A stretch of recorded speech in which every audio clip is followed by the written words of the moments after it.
40 ans. C'est le temps qu'un cadeau de Noël est resté intact sous une étagère dans une maison française, emballé dans du papier doré qui a jauni avec les décennies. Une étiquette écrite à la main « Pour ma Marie chérie ». L'homme qui a écrit ces mots a disparu la nuit où il devait offrir ce présent.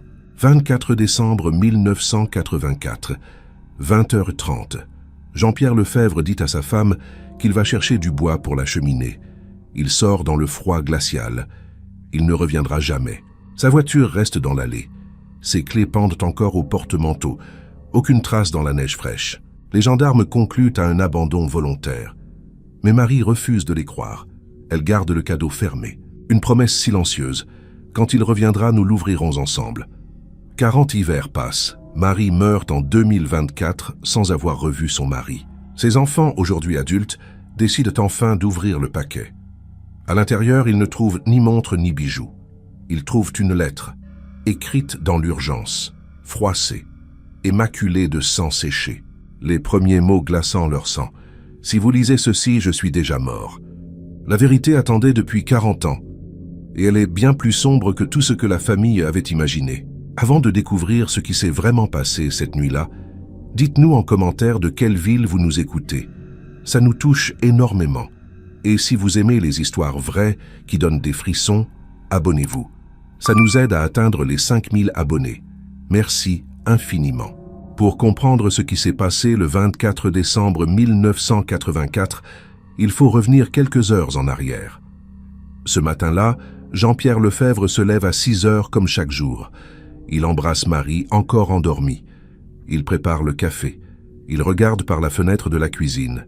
La neige tombe sans interruption depuis 4 jours. Les rues sont désertes. Tout est blanc. Tout est silencieux. Marie descend vers 7 heures. Elle sourit. « Tu as pensé au bois pour ce soir ?» Jean-Pierre hoche la tête. « J'irai en chercher avant le dîner. » Les enfants, Thomas et Sophie, dévalent les escaliers 1 heure plus tard. Ils parlent des cadeaux sous le sapin. Marie prépare la dinde. L'odeur emplit la maison. Tout semble parfait. Tout semble normal. Mais à 18 heures, quelque chose change. On frappe à la porte. Jean-Pierre ouvre. Un voisin se tient sur le perron. Il dit qu'il a besoin d'aide pour réparer sa pompe à eau. Juste 5 minutes. Jean-Pierre hésite.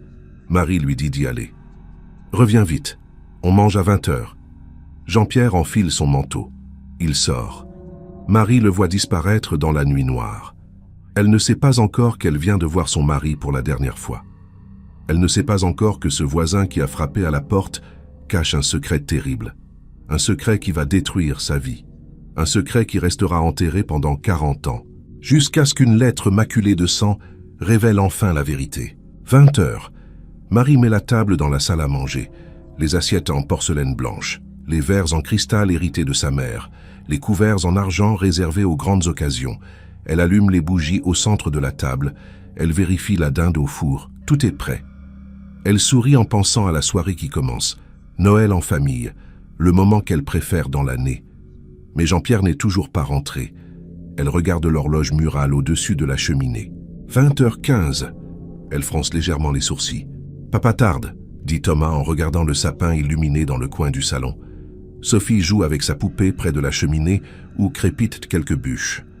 Marie ouvre la porte d'entrée. Le froid la gifle immédiatement. Elle scrute la nuit noire. Rien. Juste le silence épais de la neige qui continue de tomber doucement.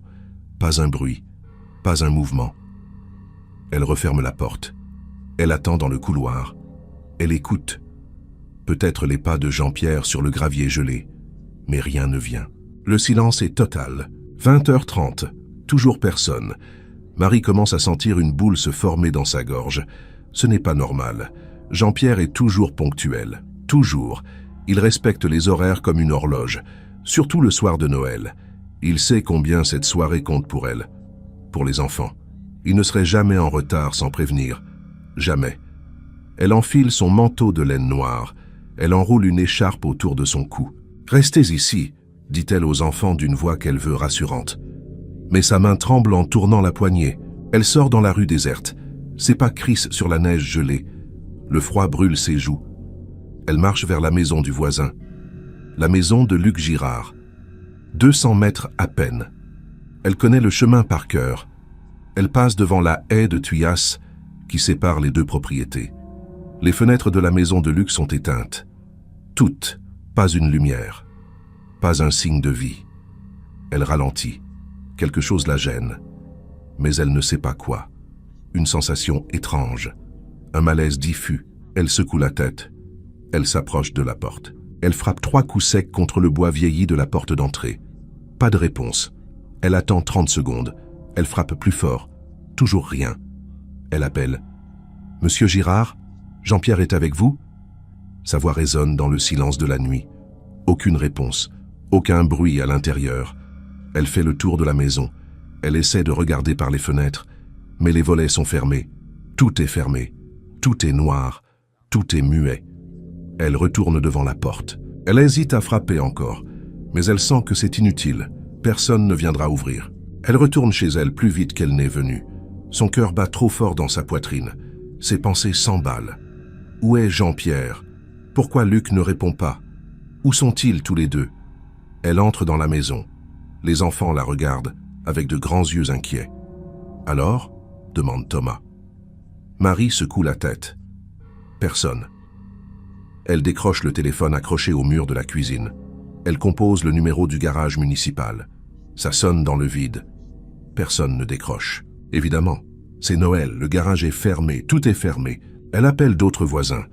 Les Dubois, les Martin, les Rousseau. Personne n'a vu Jean-Pierre depuis 18 heures. Personne ne sait où il est. Personne ne comprend ce qui se passe. Madame Dubois lui dit de ne pas s'inquiéter, qu'il a peut-être eu un problème avec sa voiture, qu'il va rentrer d'une minute à l'autre. Mais Marie sait que c'est faux. La voiture de Jean-Pierre est dans l'allée. Elle l'a vérifiée en rentrant. Elle raccroche. Elle se laisse tomber sur une chaise de la cuisine. Les larmes montent, mais elle les retient, pas devant les enfants. 21h, 22h, minuit. Toujours rien. Marie ne mange pas. Elle ne peut pas. Sa gorge est nouée. Les enfants pleurent. Ils veulent ouvrir les cadeaux. Ils veulent leur père. Ils ne comprennent pas pourquoi il n'est pas là. Pourquoi Noël est gâché. Marie essaie de les consoler. Elle leur dit que papa va rentrer, qu'il a dû avoir un empêchement, qu'il faut être patient. Mais elle-même n'y croit pas. Elle sent que quelque chose de terrible est arrivé. Quelque chose qu'elle ne peut pas encore nommer. Quelque chose qui lui glace le sang. Elle couche les enfants vers 1h du matin. Thomas refuse de se déshabiller. « Je veux attendre papa. » Sophie sanglote dans son oreiller.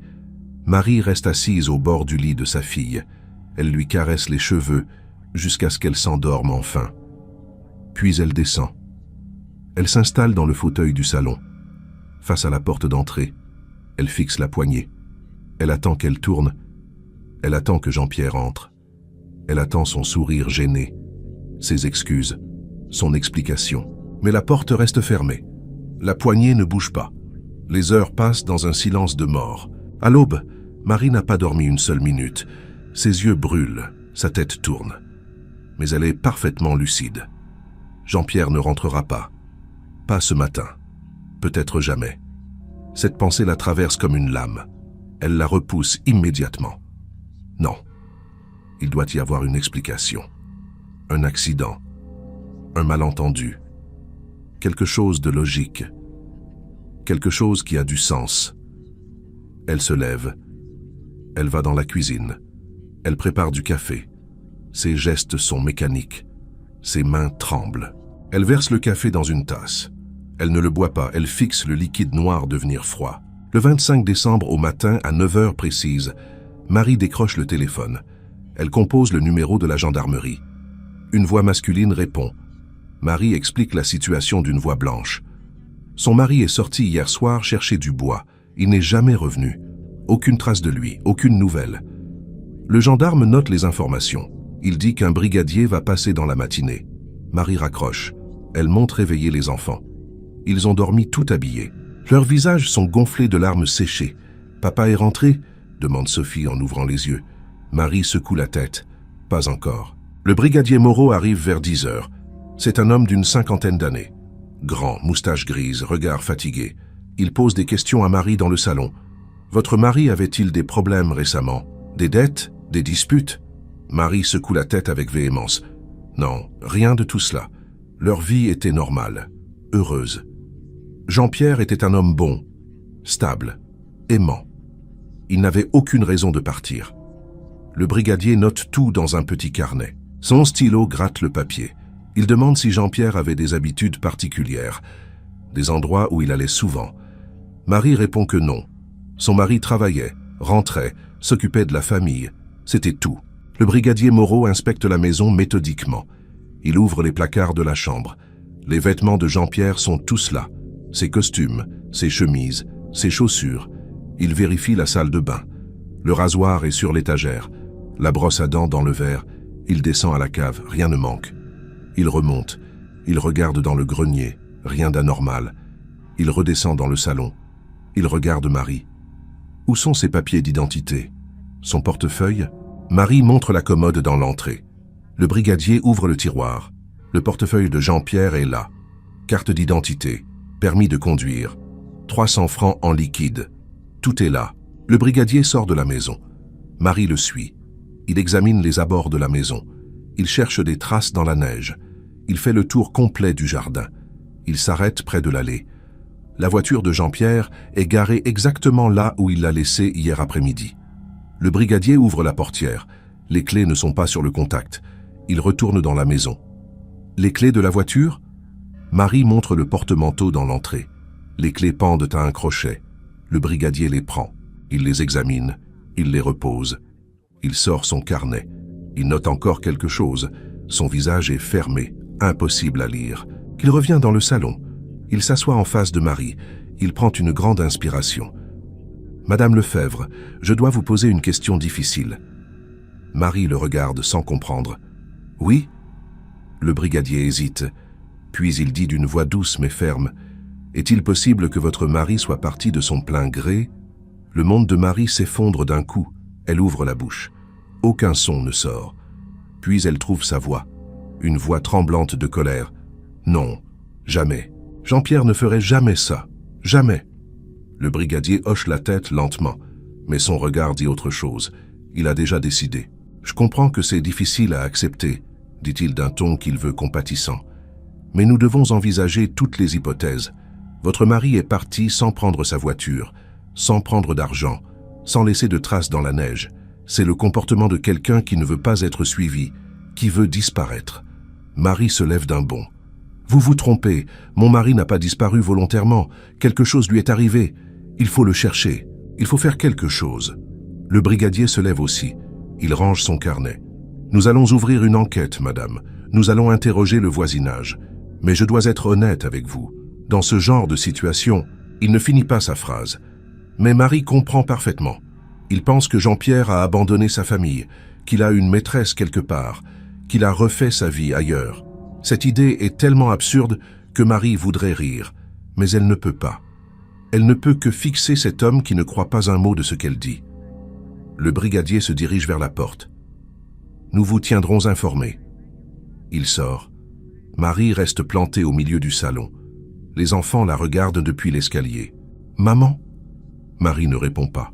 Elle ne peut pas. Elle s'effondre sur le canapé. Et pour la première fois depuis 24 heures, elle laisse les larmes couler. Dans les jours qui suivent, l'enquête commence. Mais c'est une enquête molle, sans conviction. Les gendarmes interrogent les voisins. Personne n'a rien vu. Personne n'a rien entendu. La nuit du 24 décembre était calme, froide, déserte.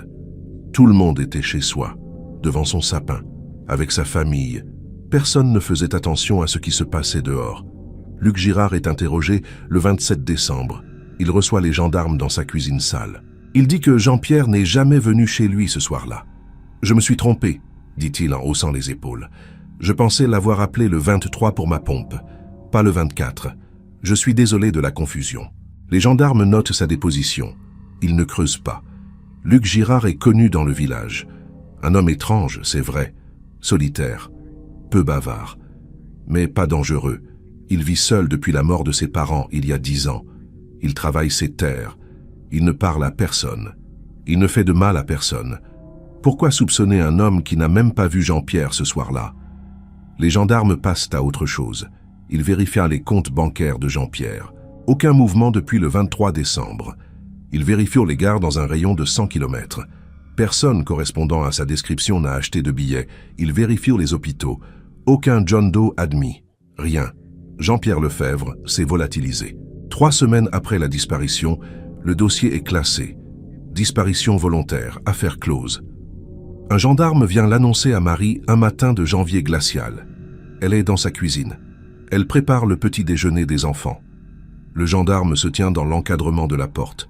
Il retire sa casquette. « Madame Lefebvre, nous avons fait tout ce que nous pouvions. Mais sans preuve d'un crime, sans témoin, sans corps, nous ne pouvons pas poursuivre. » Marie le fixe sans comprendre. « Vous abandonnez ?» Le gendarme baisse les yeux. « Nous ne pouvons rien faire de plus. Les hommes qui partent ne veulent pas être retrouvés. » Marie hurle. Pour la première fois de sa vie, elle hurle. « Mon mari n'est pas parti. Il a été enlevé. Il a été tué. Il faut continuer. Il faut chercher. » Le gendarme recule d'un pas. Il ne sait pas comment réagir face à cette femme qui s'effondre devant lui. « Madame, je comprends votre douleur. Mais nous devons être réalistes. Votre mari a quitté la maison sans rien prendre. C'est un choix. Un choix difficile. Mais un choix. » Marie s'approche de lui. Ses yeux sont rouges. Ses mains tremblent. « Sortez de chez moi, sortez, maintenant !» Le gendarme remet sa casquette. Il sort sans un mot. Marie claque la porte derrière lui. Elle s'effondre contre le battant. Les enfants ont tout entendu depuis l'escalier. Thomas descend lentement. « Maman ?» Marie se retourne. Elle essuie ses larmes rapidement. Elle essaie de sourire, mais son sourire est brisé. « Tout va bien, mon chéri. » Thomas s'approche. Il a 12 ans, mais il n'est plus un enfant. Il a compris. « Papa ne reviendra pas. C'est ça ?» Marie secoue la tête avec force. « Non, papa reviendra. Je te le promets. Il reviendra. » Mais Thomas voit dans ses yeux qu'elle n'y croit pas vraiment, ou qu'elle essaie de s'en convaincre. C'est la même chose. Thomas remonte dans sa chambre. Il ferme la porte. Il ne pleure pas. Il est trop en colère pour pleurer. Les semaines passent, puis les mois. Le village commence à parler. Les rumeurs se répandent comme une traînée de poudre. Jean-Pierre avait une liaison. Il devait de l'argent à des gens dangereux. Il était malheureux avec Marie. Il a toujours été bizarre. Marie entend tout. Elle entend les murmures quand elle passe dans la rue. Elle voit les regards en coin, les sourires en coin, les hochements de tête compatissants qui cachent le jugement. Elle sait ce qu'il pense. Il pense qu'elle a été naïve, qu'elle n'a rien vu venir, qu'elle était une mauvaise épouse. Sinon, pourquoi son mari serait-il parti? Marie encaisse. Elle ne répond pas, elle ne se justifie pas. Elle continue à tenir sa mercerie. Elle ouvre tous les matins à 9 heures. Elle accueille les clients avec un sourire poli. Elle vend du fil, des boutons, de la dentelle. Elle fait comme si de rien n'était, comme si sa vie n'avait pas explosé, comme si son cœur n'était pas brisé en 1000 morceaux. Le soir, elle rentre chez elle. Elle prépare le dîner pour les enfants. Elle les aide pour les devoirs. Elle les couche. Elle leur souhaite bonne nuit. Et quand ils dorment enfin, elle descend au salon. Elle s'assoit devant le sapin. Elle regarde le cadeau, le papier doré, l'étiquette. Pour ma Marie chérie, elle ne l'a jamais ouvert. Elle ne l'ouvrira pas. Pas sans Jean-Pierre. Elle a pris cette décision le premier jour, le 25 décembre 1984. Quand elle a compris qu'il ne rentrerait pas pour Noël, elle a décidé de garder ce cadeau intact, comme une promesse, comme un serment. Quand Jean-Pierre reviendra, ils l'ouvriront ensemble. Pas avant. Jamais avant. Les enfants lui demandent parfois « Maman, pourquoi tu ne l'ouvres pas ?» Marie répond toujours la même chose. « Parce que c'est un cadeau de papa, et papa voudrait que je l'ouvre avec lui. » Les enfants ne comprennent pas. Mais ils respectent. Ils ne touchent jamais au cadeau. Janvier passe. Février, mars, avril. Le printemps arrive. La neige fond. Les champs reverdissent. La vie continue. Mais pour Marie, le temps s'est arrêté le 24 décembre. Chaque jour est identique. Se lever, habiller les enfants, ouvrir la boutique, travailler, rentrer, cuisiner, coucher les enfants, attendre, toujours attendre, attendre que la porte s'ouvre, attendre que Jean-Pierre rentre, attendre qu'il explique, attendre que tout redevienne normal. Mais l'attente est vaine. Jean-Pierre ne rentre pas. Les jours deviennent des semaines. Les semaines deviennent des mois. Les mois deviennent des années. Et Marie attend toujours. 1985, 1986, 1987. Les années défilent. Thomas devient un adolescent. Sophie grandit. Ils ne parlent plus de leur père. Ils ont appris à vivre sans lui. Ils ont appris à ignorer les moqueries à l'école. Ton père t'a abandonné. Ton père est un lâche. Ton père ne t'aimait pas. Thomas se bat plusieurs fois. Il rentre avec des bleus, des lèvres fendues. Marie ne le punit pas. Elle comprend sa colère. Elle comprend sa douleur. Elle la partage. Sophie, elle, se renferme. Elle ne parle presque plus. Elle passe ses journées dans sa chambre. Elle lit. Elle dessine. Elle rêve d'un père qu'elle oublie peu à peu. 1990. 6 ans ont passé depuis la disparition. Thomas a 18 ans. Il vient de finir le lycée. Il commence un apprentissage dans un atelier de menuiserie à 20 km du village. Sophie a 15 ans. Elle prépare son baccalauréat. Elle veut devenir enseignante. Partir loin de ce village, loin de ses regards, loin de cette maison où plane le fantôme d'un père qu'elle ne connaît presque plus. Marie a 48 ans. Elle a vieilli de 20 ans en 6 ans. Ses cheveux ont blanchi. Son visage s'est creusé. Ses mains tremblent souvent. Mais elle tient toujours debout. Elle tient toujours sa boutique. Elle tient toujours sa promesse. Le cadeau est toujours là, sur l'étagère du salon. Il y a un homme dans le village qui n'a jamais oublié la disparition de Jean-Pierre. Un homme qui pense à lui chaque jour, chaque nuit. Un homme rongé par la culpabilité et la frustration. Luc Girard, le voisin. Depuis 6 ans, il observe Marie de loin. Il la voit passer devant sa maison chaque matin. Il la voit rentrer chaque soir. Il attend. Il espère. Il pense qu'avec le temps, Marie finira par accepter que Jean-Pierre ne reviendra jamais. Qu'elle finira par avoir besoin de compagnie. Qu'elle finira par se tourner vers lui. Il avait tout planifié. Faire disparaître Jean-Pierre, attendre quelques années, puis se rapprocher de Marie, l'aider, la consoler, et peut-être un jour, bien plus. Mais Marie ne se tourne jamais vers lui. Elle passe devant sa maison sans même lever les yeux. Elle ne lui adresse jamais la parole. Elle ne le regarde jamais. C'est comme s'il n'existait pas, comme s'il était transparent, invisible. Luc sent la frustration monter chaque jour un peu plus. Il a tout fait pour rien. Il a détruit un homme pour rien. Il a détruit sa propre âme pour rien. Il vit dans un enfer silencieux. Un enfer qu'il a créé lui-même. Chaque nuit, il descend dans sa cave. Là où tout a commencé. Là où Jean-Pierre a passé ses dernières heures. Luc s'assoit sur la chaise. La même chaise où Jean-Pierre était attaché. Il ferme les yeux. Il revoit tout. La nuit du 24 décembre 1984. Jean-Pierre qui frappe à sa porte. Luc qui l'invite à entrer. « Viens, c'est par ici. » Jean-Pierre qui descend dans la cave. Luc qui referme la porte derrière lui. Le coup sur la tête. Jean-Pierre qui s'effondre. Luc qui l'attache sur la chaise. Jean-Pierre qui reprend connaissance, ses yeux terrifiés. Ses questions. « Qu'est-ce que tu fais? Pourquoi ?» Luc qui ne répond pas. Qui sort de la cave? Qui monte les escaliers? Qui ferme la porte à clé? Jean-Pierre qui crie, qui supplie, qui hurle. Luc qui reste en haut, qui écoute, qui attend que le silence revienne. Le silence qui ne revient jamais. Jean-Pierre qui continue de crier pendant des heures. Luc avait un plan. Il voulait garder Jean-Pierre quelques jours. Le temps que Marie s'affole, le temps que tout le village cherche, le temps que Marie ait besoin de réconfort. Puis il aurait libéré Jean-Pierre loin du village, avec une menace. « Si tu reviens, je dis à Marie que tu as une maîtresse. » Jean-Pierre serait parti. Marie serait restée seule, et Luc aurait été là pour elle. C'était un bon plan, un plan simple. Mais Jean-Pierre n'a pas coopéré. Il a crié, il a hurlé, toute la nuit du 24, toute la journée du 25. Luc paniquait. Et si quelqu'un l'entendait? Et si quelqu'un venait? Il est descendu dans la cave le soir du 25. Il a supplié Jean-Pierre de se taire. Mais Jean-Pierre n'a pas voulu se taire. Il a craché à la figure de Luc. Il l'a traité de fou, de malade. Il a dit qu'il allait tout raconter à la police. Que Luc allait pourrir en prison. Luc a vu rouge. Il a attrapé un morceau de bois qui traînait dans un coin. Il a frappé. 1 fois, 2 fois, 3 fois. Jean-Pierre s'est tu. Définitivement. Le silence est enfin revenu.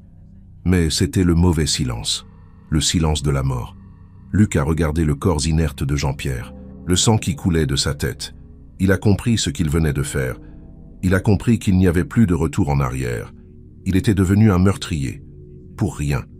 Pour une femme qui ne le regarderait jamais. Luc a enterré le corps dans sa cave. Il a creusé toute la nuit. Il a creusé un trou profond dans le sol en terre battue. Il a déposé Jean-Pierre dedans. Il a recouvert le trou. Il a tassé la terre. Il a remis les vieilles caisses par-dessus. Il a nettoyé le sang. Il a brûlé les cordes. Il a tout effacé, puis il est remonté. Il s'est lavé. Il s'est couché. Il n'a pas dormi. Il ne dormirait plus jamais vraiment. Depuis cette nuit-là, Luc vit avec un fantôme. Le fantôme de Jean-Pierre. Il le voit partout. Dans les champs. Dans les rues. Dans les miroirs. Il l'entend aussi. Ses cris. Ses supplications. Pourquoi? Pourquoi moi? Luc n'a jamais eu de réponse. Juste un désir fou. Un désir qui l'a transformé en monstre. Un soir de février 1990, Luc décide de tenter sa chance. Il n'en peut plus d'attendre. Il n'en peut plus de regarder Marie de loin. Il traverse les 200 mètres qui séparent sa maison de celle de Marie. Il frappe à la porte. Marie ouvre.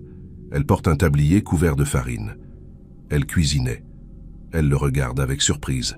« Oui ?» Luc bafouille. Ses mots se bousculent. Je voulais savoir si vous aviez besoin d'aide. Pour le jardin. Pour réparer quelque chose, n'importe quoi. » Marie le fixe quelques secondes. Son regard est froid, distant. « Non merci, monsieur Girard. » Elle commence à refermer la porte. Luc pose sa main contre le battant. « Attendez, je sais que c'est difficile de tout gérer seul. Je peux... » Marie l'interrompt sèchement. « Monsieur Girard, je vous remercie de votre proposition. Mais je n'ai besoin de rien. Bonne soirée. » Elle ferme la porte fermement, presque violemment. Luc reste planté sur le perron, humilié, furieux, désespéré. Il a attendu 6 ans pour se faire claquer la porte au nez. 6 ans d'attente pour un refus de 10 secondes. Il retourne chez lui d'un pas lourd. Il rentre dans sa maison sombre et froide. Il descend dans la cave. Il s'assoit sur la chaise, celle où Jean-Pierre est mort. Il pleure. Pour la première fois depuis 6 ans, Luc Girard pleure. Il pleure sur lui-même, sur sa vie gâchée, sur son crime inutile, sur cet amour impossible. Il pleure jusqu'à l'aube. Les années continuent de passer. 1995, 2000, 2005. Luc vieillit mal. Il boit. Il ne s'occupe plus de ses terres. Il laisse sa maison tomber en ruine. Les gens du village commencent à dire qu'il est devenu fou, qu'il parle tout seul, qu'il rit sans raison, qu'il pleure la nuit. On l'entend parfois hurler depuis sa cave. Mais personne ne se soucie vraiment de lui. Personne ne lui rend visite. Personne ne lui parle.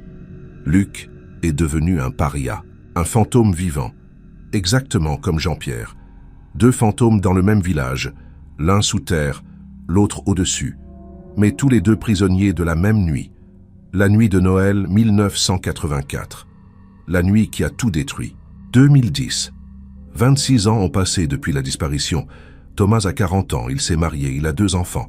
Il vit dans la ville voisine. Il travaille comme chef d'atelier dans une grande menuiserie. Il a reconstruit sa vie loin du village, loin des souvenirs, loin de cette maison où plane encore l'ombre de son père. Sophie a 35 ans.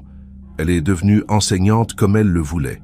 Elle enseigne le français dans un lycée à 100 km de là. Elle aussi a fui. Elle aussi a essayé d'oublier. Mais on n'oublie jamais vraiment. Le passé reste, il pèse, il ronge. Thomas et Sophie reviennent au village une fois par mois pour voir leur mère. Marie a 68 ans. Elle a fermé sa mercerie il y a 5 ans. Elle vit seule dans la maison familiale. Ses cheveux sont complètement blancs. Son dos est courbé. Ses mains tremblent de plus en plus. Mais son esprit est toujours aussi clair, toujours aussi obstiné. Elle n'a jamais accepté la version officielle. Elle n'a jamais cru que Jean-Pierre l'avait abandonnée. Elle le répète encore. À qui veut l'entendre? Mon mari ne nous a pas quittés. Quelque chose lui est arrivé. Les gens hochent la tête poliment, mais personne ne la croit. Après 26 ans, tout le monde a tourné la page. Tout le monde sauf Marie. Et le cadeau. Le cadeau est toujours là, sur l'étagère du salon. 2015, 31 ans. Marie a 73 ans. Sa santé commence à décliner sérieusement. Elle a du mal à marcher. Elle a du mal à respirer. Son médecin lui dit qu'elle doit ralentir, qu'elle doit se ménager. Mais comment se ménager quand on attend depuis 31 ans? Comment se reposer quand on sait que la vérité est quelque part? Thomas et Sophie s'inquiètent. Ils lui proposent de venir vivre avec eux, mais Marie refuse. « Je dois rester ici, au cas où il reviendrait. » Thomas soupire. « Maman, papa ne reviendra pas. » Marie le regarde avec une dureté qu'il ne lui connaît pas. « Ne redis jamais ça. Jamais. » Thomas baisse les yeux. Il ne discute pas. À quoi bon? 2020, 36 ans. Le monde entier est confiné à cause d'une pandémie. Marie est seule dans sa maison. Thomas et Sophie ne peuvent pas venir la voir. Ils l'appellent tous les jours. Ils s'inquiètent. Marie leur dit que tout va bien. Mais elle ment. Elle va très mal, elle tousse, elle a de la fièvre. Elle a peur d'avoir attrapé ce virus, mais elle refuse d'aller à l'hôpital. Je ne veux pas mourir loin de chez moi. Elle reste dans son lit plusieurs semaines. Elle se nourrit à peine. Elle dort mal. Elle fait des cauchemars. Des cauchemars où Jean-Pierre l'appelle, où il la supplie de venir le chercher, où il lui dit qu'il est vivant, qu'il est prisonnier quelque part, qu'il attend qu'elle le sauve. Marie se réveille en sueur. Elle pleure. Elle se lève. Elle descend au salon. Elle s'assoit devant le cadeau. Elle le regarde pendant des heures. Elle parle à Jean-Pierre comme s'il était là. « Où es-tu? Dis-moi où tu es. Je viendrai te chercher. Je te promets. » Mais personne ne répond. Juste le silence de la maison vide. Juste le tic-tac de l'horloge murale. Juste le bruit du vent dehors.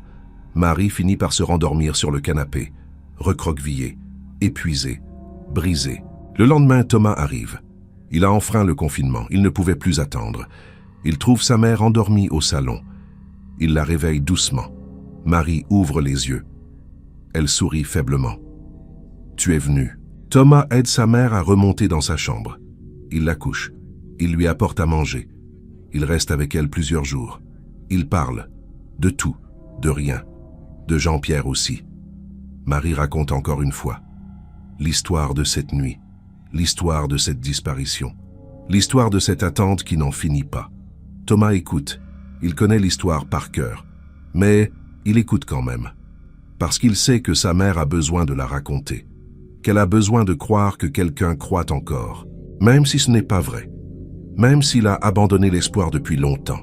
Depuis des années. Depuis des décennies. Son père est mort. Il le sait. Il l'accepte. Mais sa mère ne l'acceptera jamais. 2023, 39 ans. Marie a 80 ans. Elle tient à peine debout. Elle ne sort plus de chez elle. Thomas et Sophie se relaient pour venir s'occuper d'elle. Ils lui font ses courses. Ils lui font la cuisine.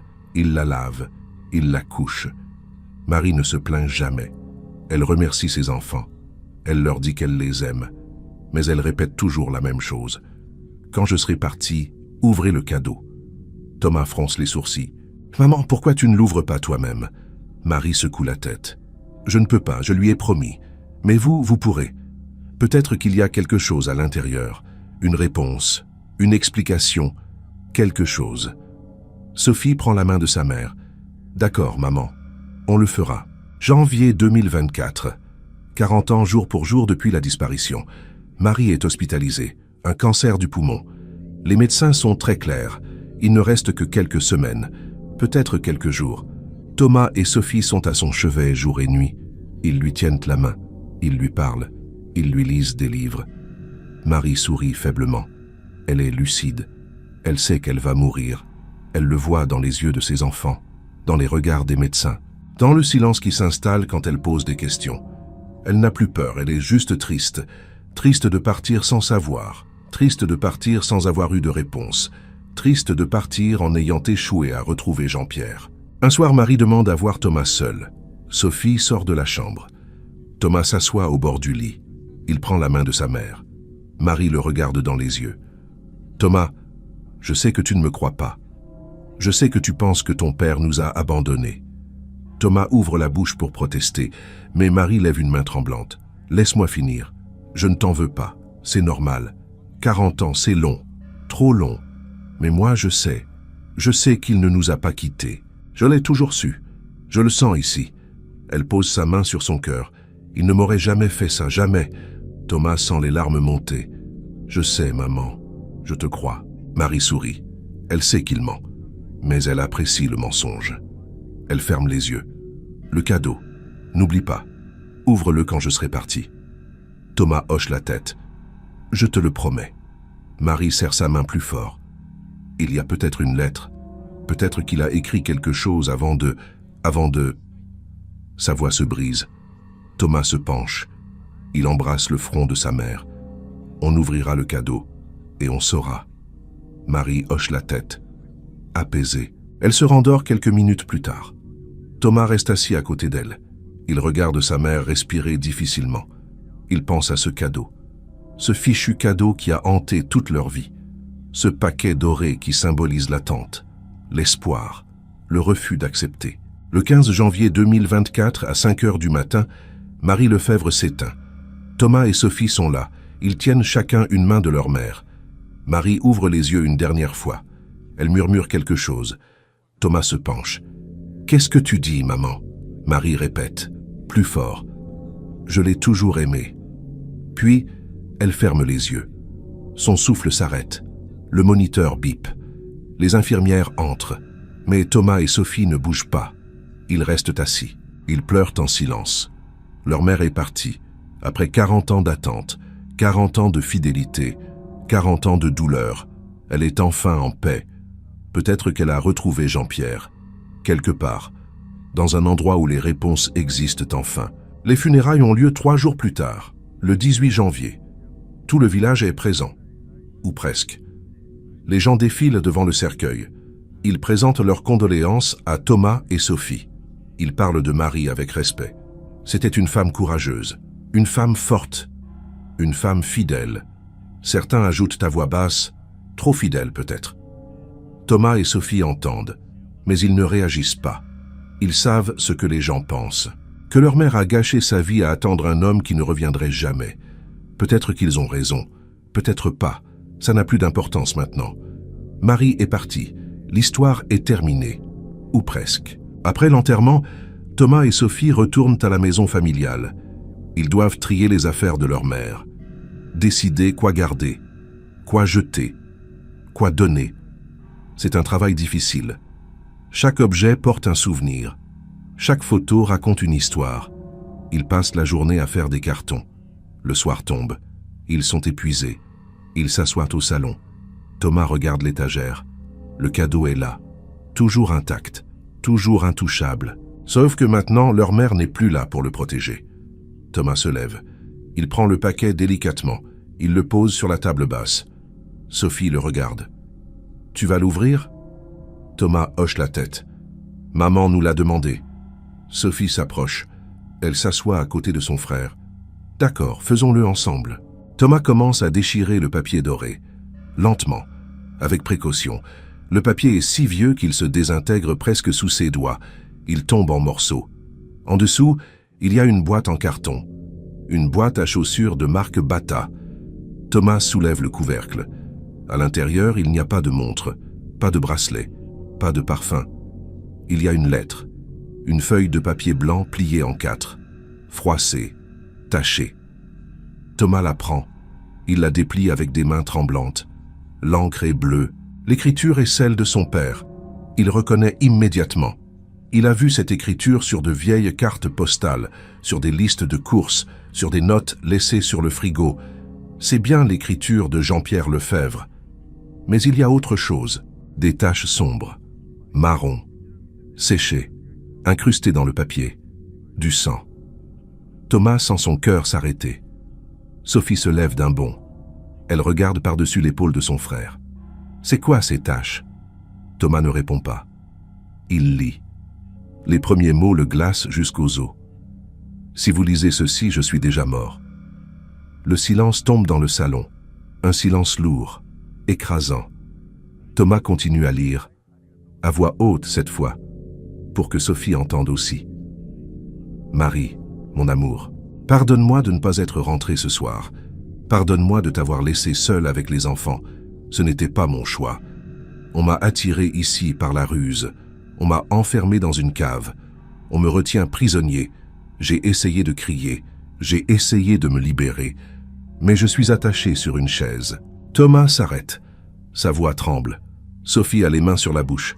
Les larmes coulent sur ses joues. Thomas reprend. « Je ne sais pas combien de temps il me reste, mais je sais qu'il va me tuer. Il me l'a dit. Il a dit que tu seras à lui, que tu oublieras, que tu auras besoin de lui.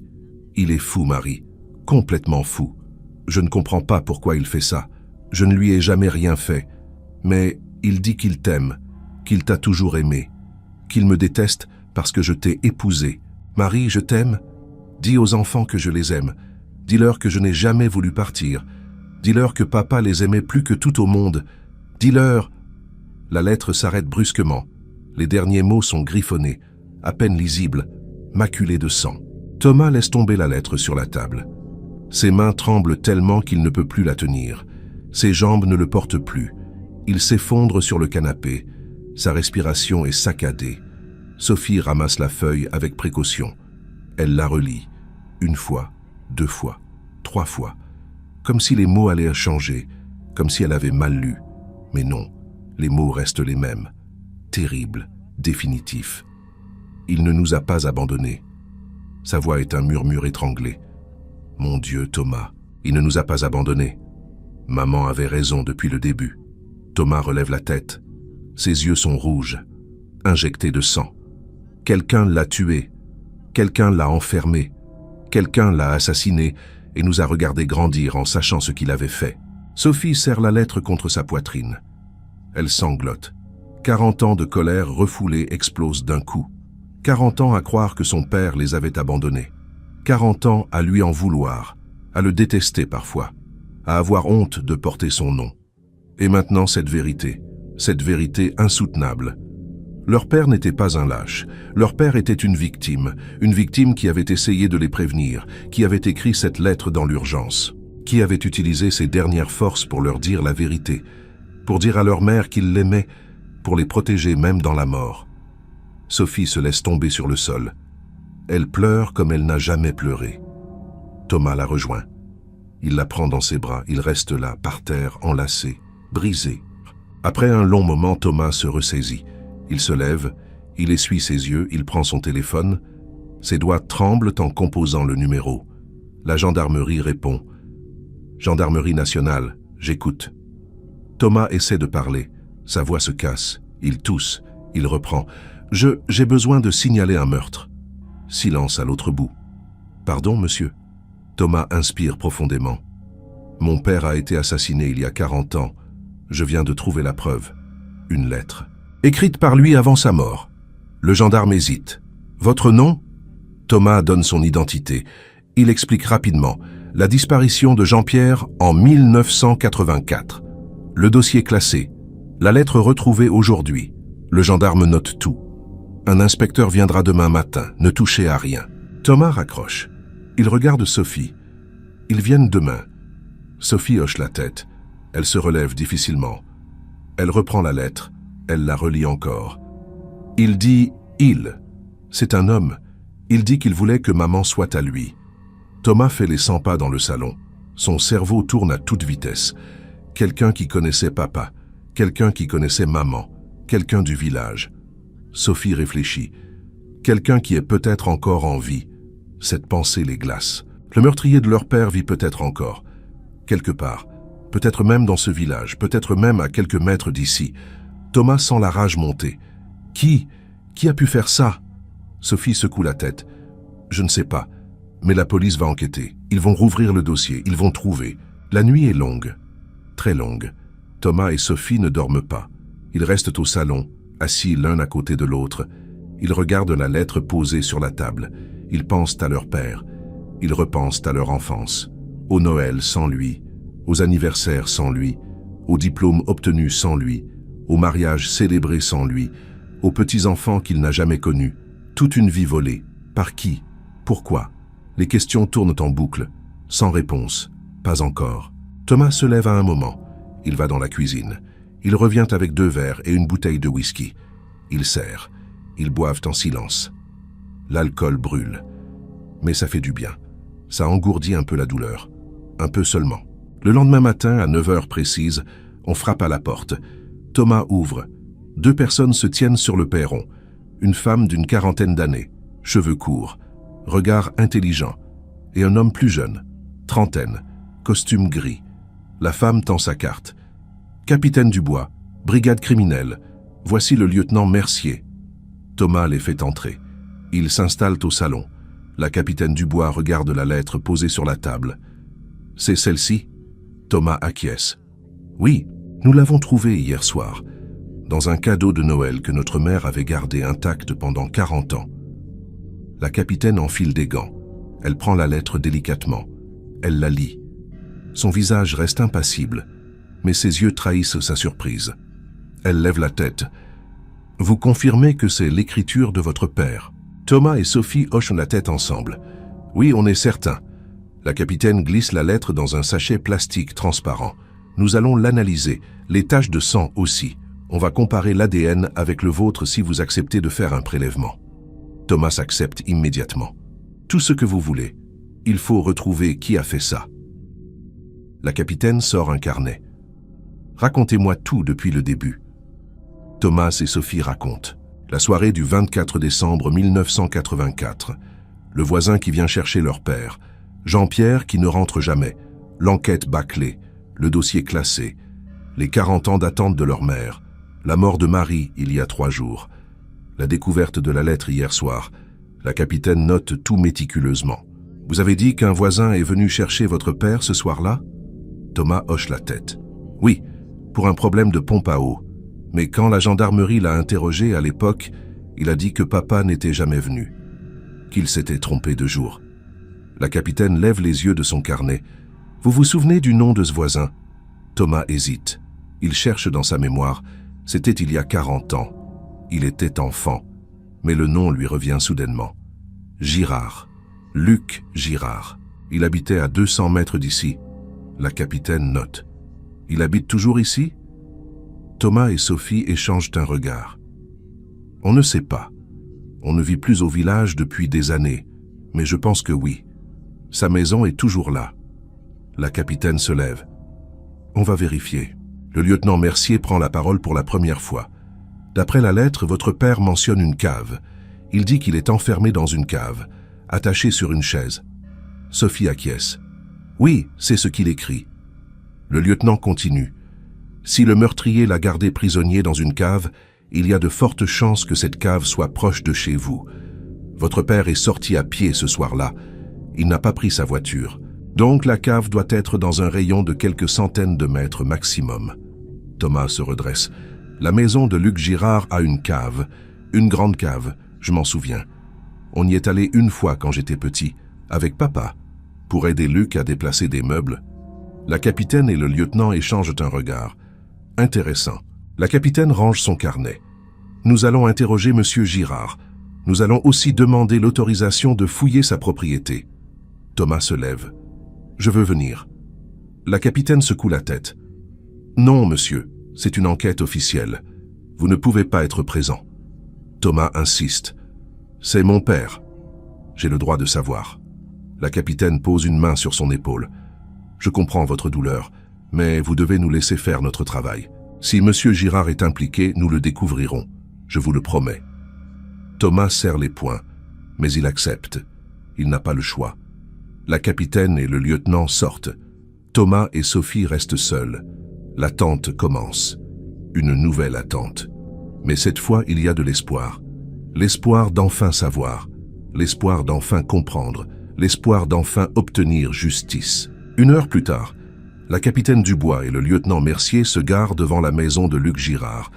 La propriété est dans un état lamentable. Les volets sont à moitié arrachés. La peinture s'écaille. Le jardin est envahi par les mauvaises herbes. Ils frappent à la porte. Pas de réponse. Ils frappent plus fort. Toujours rien. Le lieutenant fait le tour de la maison. Il regarde par les fenêtres sales. Il aperçoit quelqu'un à l'intérieur. Un vieil homme assis dans un fauteuil. Immobile. Le lieutenant revient. Il est là, mais il ne répond pas. La capitaine frappe encore. Elle crie « Monsieur Girard, gendarmerie nationale, ouvrez, s'il vous plaît !» Après un long moment, la porte s'ouvre lentement. Un homme apparaît, 80 ans au moins. Maigre, voûté, barbe blanche sale, vêtements en lambeaux. Il les regarde avec des yeux vides. « Monsieur Luc Girard ?» demande la capitaine. Le vieil homme hoche la tête faiblement. « Oui, La capitaine montre sa carte. Capitaine Dubois, nous enquêtons sur la disparition de Jean-Pierre Lefebvre en 1984. Nous aimerions vous poser quelques questions. Luc Girard ne réagit pas. Il reste planté dans l'encadrement de la porte. Ses lèvres tremblent. « Jean-Pierre », murmure-t-il. Après tout ce temps. La capitaine fronce les sourcils. Puis-je entrer? Luc recule lentement. Il les laisse passer. L'intérieur est encore pire que l'extérieur. Ça sent le renfermé, la moisissure, l'urine. Des bouteilles vides jonchent le sol. Des assiettes sales s'empilent dans la cuisine. La capitaine essaie de ne pas montrer son dégoût. Elle s'assoit sur une chaise bancale. Luc reste debout, figé. « Monsieur Girard, vous vous souvenez du 24 décembre 1984 ?» Luc hoche la tête lentement. « Oui, Noël. Jean-Pierre a disparu. » La capitaine sort son carnet. « Selon le dossier de l'époque, vous aviez demandé à Jean-Pierre de venir vous aider pour un problème de pompe à eau. C'est exact ?» Luc hésite. Il se passe une main tremblante sur le visage.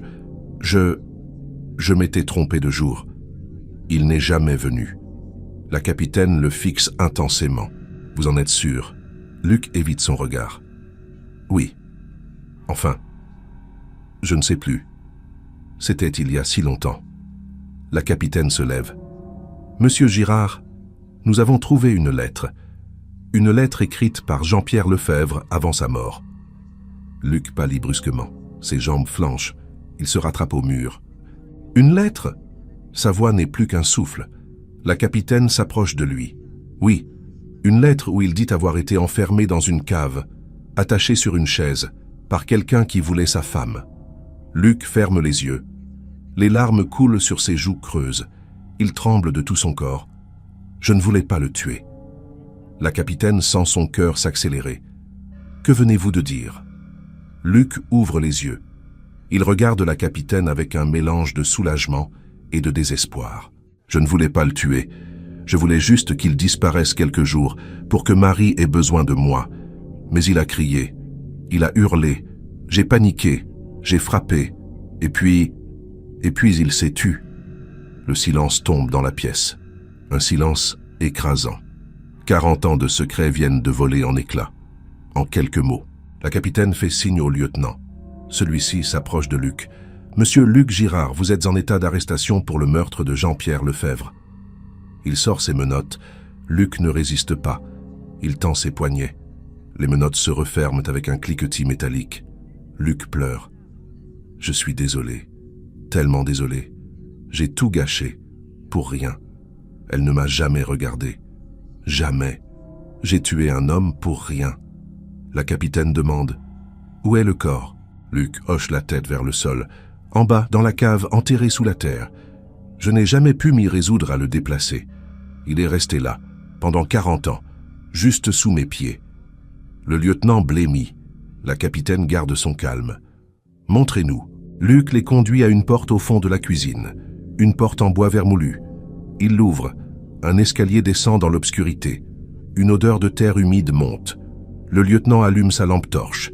Ils descendent tous les trois. Les marches grincent dangereusement. Ils arrivent dans une cave basse de plafond. Des murs en pierre suintent d'humidité. Le sol est en terre battue. Luc montre un coin de la cave. Là, sous les caisses. Le lieutenant déplace les vieilles caisses. Il découvre une zone où la terre semble avoir été remuée, moins tassée que le reste. La capitaine appelle les renforts par radio. On a besoin d'une équipe de la scientifique et d'une excavatrice, immédiatement. Elle regarde Luc. L'homme pleure toujours. 40 ans de culpabilité, 40 ans de mensonges. Tout est fini maintenant. 2 heures plus tard, l'équipe de la scientifique arrive. Ils commencent à creuser avec précaution, centimètre par centimètre. Thomas et Sophie sont prévenus. Ils arrivent en courant. La capitaine les arrête à l'entrée de la propriété. « Vous ne pouvez pas entrer, c'est une scène de crime. » Thomas tremble. « Vous l'avez trouvé? Vous avez trouvé mon père ?» La capitaine hoche la tête gravement. « Nous sommes en train de procéder à l'excavation. » Luc Girard a avoué. Il est en garde à vue. Sophie porte ses mains à sa bouche. « Mon Dieu, c'était lui depuis le début. » Thomas serre les poings. « Je veux le voir. Je veux voir ce monstre. » La capitaine pose une main ferme sur son torse. « Non, rentrez chez vous. On vous tiendra informé, je vous le promets. Thomas et Sophie n'ont pas le choix. Ils retournent chez eux. Ils s'assoient au salon. Exactement là où ils étaient hier soir, là où tout a commencé. La lettre de leur père est partie avec la police, mais les mots restent gravés dans leur mémoire. Si vous lisez ceci, je suis déjà mort. C'était vrai. Leur père était mort depuis le début, depuis la première nuit, depuis Noël 1984. Il n'était jamais parti. Il n'avait jamais fui. Il était à 200 mètres, enterré dans la cave de son meurtrier. Pendant 40 ans, pendant que sa femme l'attendait, pendant que ses enfants grandissaient en croyant qu'il les avait abandonnés. L'horreur de cette réalité est insoutenable. Thomas se lève. Il va dans la chambre de sa mère. Il s'allonge sur le lit. Il pleure. Tu avais raison, maman. Tu as toujours eu raison. Les jours suivants sont un cauchemar médiatique. L'affaire fait la une de tous les journaux. 40 ans après, un cadeau de Noël révèle un meurtre. Une lettre maculée de sang innocente un disparu. Un voisin jaloux avoue un crime vieux de 4 décennies. Les caméras envahissent le village. Les journalistes harcèlent Thomas et Sophie. Ils veulent des interviews, des photos, des détails. Thomas refuse tout, Sophie aussi. Ils ne veulent pas transformer la mort de leur père en spectacle. Ils veulent juste la vérité. Et la justice. La capitaine Dubois les protège du mieux qu'elle peut. Elle organise une conférence de presse. Elle donne les faits. Rien que les faits. Sans émotion. Sans sensationnalisme. Mais ça ne suffit pas. Les médias veulent plus. Toujours plus. L'excavation dure 3 jours. Les techniciens de la scientifique travaillent avec une précision chirurgicale. Ils creusent, ils tamisent, ils photographient, ils enregistrent tout. Le 3e jour, ils trouvent enfin des ossements, un squelette presque complet, enterré à 1 mètre de profondeur. Les analyses ADN sont lancées immédiatement. 48 heures plus tard, les résultats tombent. Correspondance à 99,9% avec l'ADN de Thomas et Sophie. C'est bien Jean-Pierre Lefebvre. 40 ans après sa disparition, il est enfin retrouvé. Mais dans quel état? Réduit à des os, à des vestiges, à un fantôme qu'on peut enfin enterrer dignement. La capitaine Dubois appelle Thomas. « Nous avons une identification formelle, c'est votre père, je suis désolé. » Thomas remercie. Il raccroche. Il reste assis sans bouger pendant 1 heure. Sophie arrive. Elle voit son visage. Elle comprend immédiatement. « C'est confirmé ?» Thomas hoche la tête. Sophie s'assoit à côté de lui. Elle ne pleure pas. Elle n'a plus de larmes. Elle est juste vide, épuisée. Au moins on sait maintenant. Au moins on peut lui donner une vraie sépulture. Thomas acquiesce. Oui, à côté de maman. Comme ils auraient dû l'être depuis toujours. Ils organisent les funérailles pour la semaine suivante. Cette fois, ce sera différent. Cette fois, tout le village saura la vérité. Jean-Pierre Lefebvre n'était pas un lâche. Jean-Pierre Lefebvre était un héros. Un homme qui avait essayé de prévenir sa famille. Un homme qui avait aimé sa femme jusqu'à son dernier souffle. Le jour des funérailles arrive. Le 28 janvier 2024, l'église est pleine à craquer. Tous ceux qui avaient jugé Jean-Pierre sont là. Tous ceux qui avaient murmuré dans son dos sont là. Tous ceux qui avaient plaint Marie pour sa naïveté sont là. Mais cette fois, ils baissent les yeux. Ils ont honte. Honte d'avoir cru les rumeurs. Honte d'avoir condamné un innocent. Honte d'avoir ajouté de la souffrance à une famille déjà brisée. Le cercueil de Jean-Pierre est posé devant l'autel. À côté, une photo de lui. Une photo de 1984. Il sourit. Il a l'air heureux. Il a l'air vivant. Thomas et Sophie sont au premier rang. Ils fixent la photo de leur père. L'homme qu'ils ont à peine connu. L'homme qu'on leur a volé. Le prêtre commence la cérémonie. Il parle de Jean-Pierre, de sa bonté, de son honnêteté, de son amour pour sa famille. Il parle aussi de Marie, de sa foi inébranlable, de sa fidélité absolue. Marie Lefebvre a attendu 40 ans, 40 ans de solitude, 40 ans de jugement, 40 ans de douleur. Mais elle n'a jamais perdu espoir. Elle a toujours su que son mari ne l'avait pas abandonnée. Et aujourd'hui, nous savons qu'elle avait raison. Marie n'était pas folle. Marie n'était pas dans le déni. Marie connaissait son mari, elle connaissait son cœur, et ce cœur ne pouvait pas trahir. Les gens baissent la tête. Certains pleurent. D'autres se sentent coupables. Tous réalisent l'injustice qu'ils ont commise. Après la messe, le cortège se dirige vers le cimetière. Il pleut. Une pluie fine et froide. Le cercueil de Jean-Pierre est descendu dans la tombe, juste à côté de celle de Marie. Thomas et Sophie jettent chacun une rose blanche. « Au revoir, papa. Repose en paix. » Les gens défilent. Ils présentent leurs condoléances, mais leurs mots sonnent creux. Trop tard. 40 ans trop tard. Thomas et Sophie restent seuls devant les deux tombes, celle de leur mère, celle de leur père, enfin réunis, enfin ensemble, comme ils auraient toujours dû l'être. « Tu penses qu'elle sait ?» demande Sophie. « Qu'elle sait qu'on l'a retrouvée ?» Thomas sourit tristement. « J'en suis sûr. Elle est avec lui maintenant. » Enfin, le procès de Luc Girard a lieu 6 mois plus tard, en juillet 2024. Le tribunal est bondé. Luc est amené menotté. Il a encore vieilli. Il est devenu un squelette vivant. Il ne lève jamais les yeux. Il écoute les charges lues contre lui. Meurtre avec préméditation, séquestration, dissimulation de cadavres. Il plaide coupable pour tout. Il ne cherche pas à se défendre. Il ne cherche pas d'excuses. Il raconte juste comment il était tombé amoureux de Marie des années avant le meurtre, comment il enviait Jean-Pierre, comment il avait planifié de le faire disparaître temporairement, comment tout avait dégénéré, comment il avait vécu 40 ans avec ce poids, cette culpabilité, cette honte. Il dit qu'il mérite la prison, qu'il mérite pire, qu'il veut juste que tout s'arrête. Le procureur réclame la perpétuité. Luc Girard a détruit 4 vies, celle de Jean-Pierre Lefebvre qui l'a assassiné, celle de Marie Lefebvre qui a passé 40 ans à attendre un mari qui ne reviendrait jamais, celle de Thomas et Sophie Lefebvre qui ont grandi sans père en croyant avoir été abandonnés. Cet homme ne mérite aucune pitié. Il mérite la plus lourde peine que la justice peut prononcer. L'avocat de la défense demande la clémence en raison de l'âge avancé de son client. Monsieur Girard a 85 ans.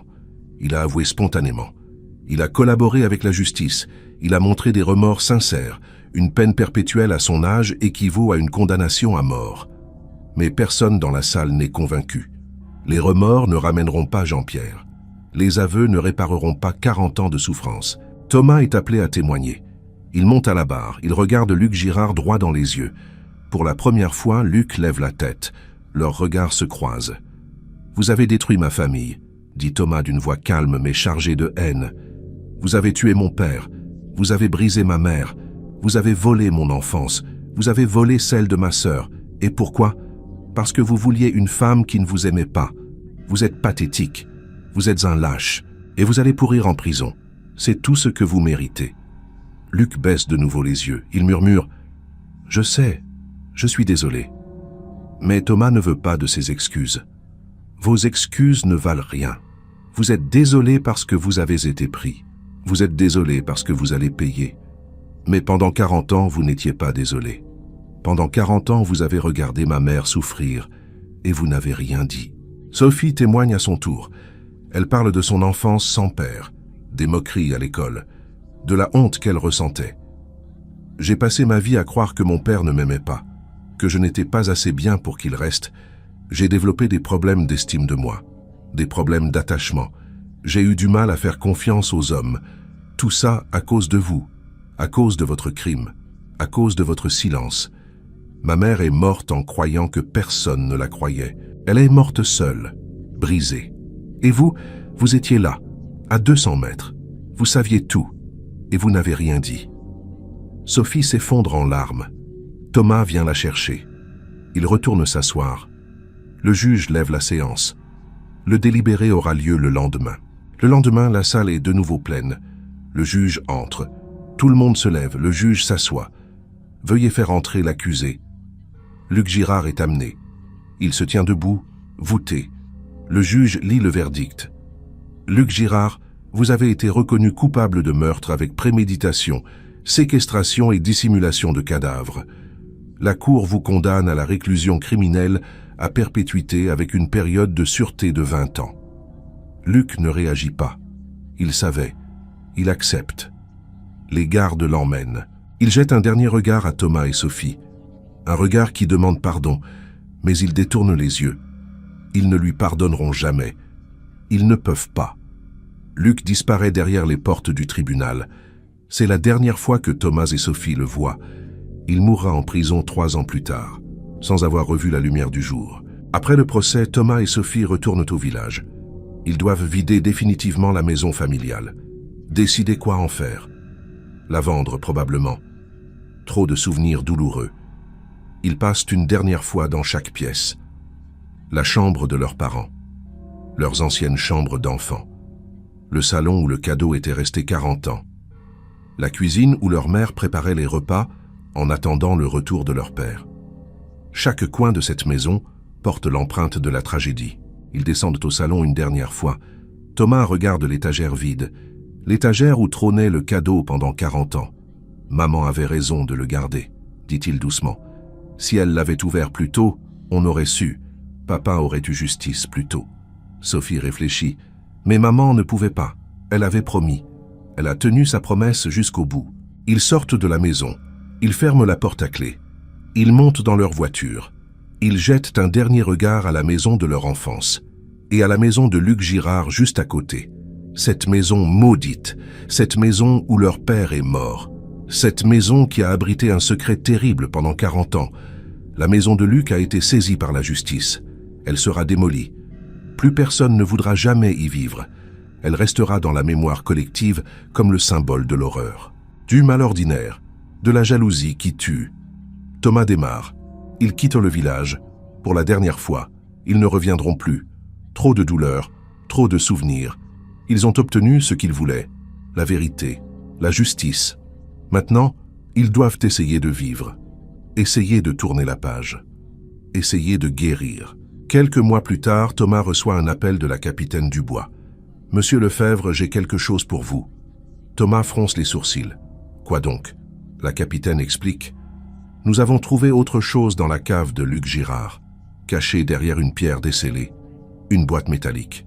À l'intérieur, il y avait des photos de votre mère, des dizaines de photos, prises à son insu, sur plusieurs années.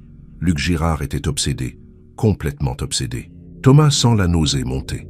Des photos? La capitaine continue. Oui, votre mère devant sa boutique, votre mère dans son jardin, votre mère à l'église. Il la suivait, il la photographiait, depuis des années avant le meurtre. Thomas raccroche sans un mot. Il a envie de vomir. L'horreur continue même après la mort, même après le procès. Il décide de ne rien dire à Sophie. Elle n'a pas besoin de savoir. Certaines vérités sont trop lourdes à porter. 2 ans après le procès, en 2026, Thomas et Sophie retournent au cimetière. C'est l'anniversaire de la mort de leur mère. Ils déposent des fleurs sur les 2 tombes, celle de Marie, celle de Jean-Pierre.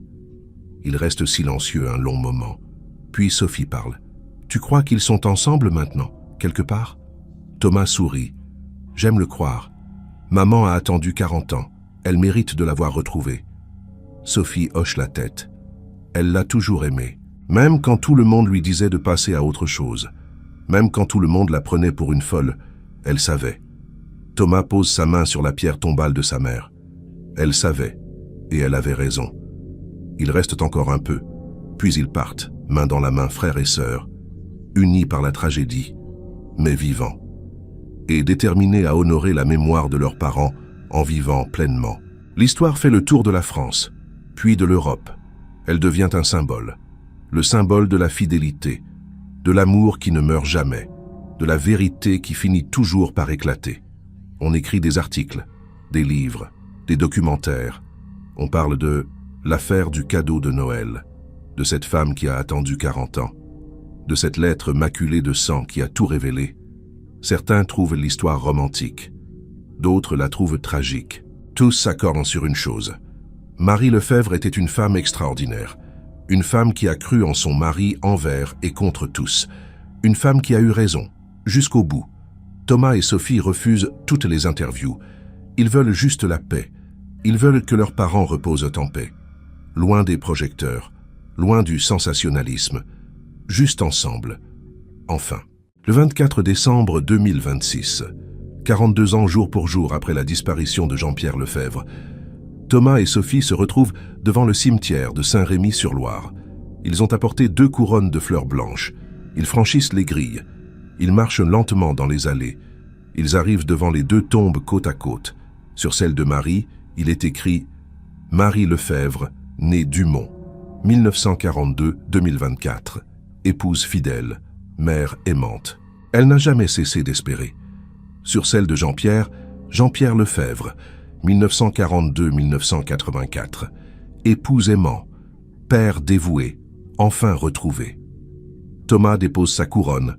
Sophie fait de même. Ils s'assoient sur le banc face aux tombes. Le silence du cimetière les enveloppe, un silence paisible, réparateur. 42 ans, murmure Sophie. Ça fait 42 ans aujourd'hui. Thomas hoche la tête. Oui, 42 ans que papa est sorti chercher du bois et qu'il n'est jamais revenu. Sophie essuie une larme. Tu te souviens de ce soir-là? Thomas ferme les yeux. Vaguement. Je me souviens qu'on attendait devant le sapin, que maman mettait la table, que papa a dit qu'il revenait tout de suite, et puis plus rien, juste l'attente. Sophie serre la main de son frère. Maman n'a jamais cessé d'attendre, jamais, pendant 40 ans. Tout le monde pensait qu'elle était folle, mais elle savait. Elle a toujours su. Thomas sourit tristement. Elle connaissait son mari. Elle savait qu'il ne nous aurait jamais abandonnés. C'était plus fort que toutes les preuves, plus fort que tous les doutes. Qu'il reste silencieux un moment. Puis Thomas reprend. Tu sais, je pense souvent à ce cadeau, ce fichu cadeau qui est resté 40 ans sur une étagère. Si maman l'avait ouvert plus tôt, on aurait su. Papa aurait eu justice bien avant. Sophie réfléchit. Peut-être, mais maman ne pouvait pas. Elle lui avait promis. Ils ouvriraient ce cadeau ensemble, et elle a tenu sa promesse, même si ça devait prendre toute une vie. Thomas soupire. Une vie entière à attendre. Une vie entière à espérer. Une vie entière à se battre contre les rumeurs et le jugement. Maman était une femme extraordinaire. Sophie acquiesce. Oui, et maintenant, elle est avec lui. Ils sont enfin réunis, après 40 ans de séparation forcée. Thomas se lève. Il s'approche des tombes. Il pose sa main sur la pierre de sa mère. « Maman, j'espère que tu as trouvé la paix. J'espère que tu es heureuse maintenant. Tu as attendu si longtemps. Tu as souffert si longtemps. Mais tu avais raison. Tu as toujours eu raison. Papa ne nous avait pas abandonnés. Il t'aimait. Il nous aimait. Et grâce à toi, grâce à ta foi inébranlable, grâce à ce cadeau que tu as gardé intact, nous avons découvert la vérité. Papa a enfin eu justice. Son nom a été lavé. Plus personne ne pense qu'il était un lâche. Tout le monde sait maintenant qu'il était un héros. Un homme qui a aimé sa famille jusqu'à son dernier souffle. Sa voix se brise. Les larmes coulent sur ses joues.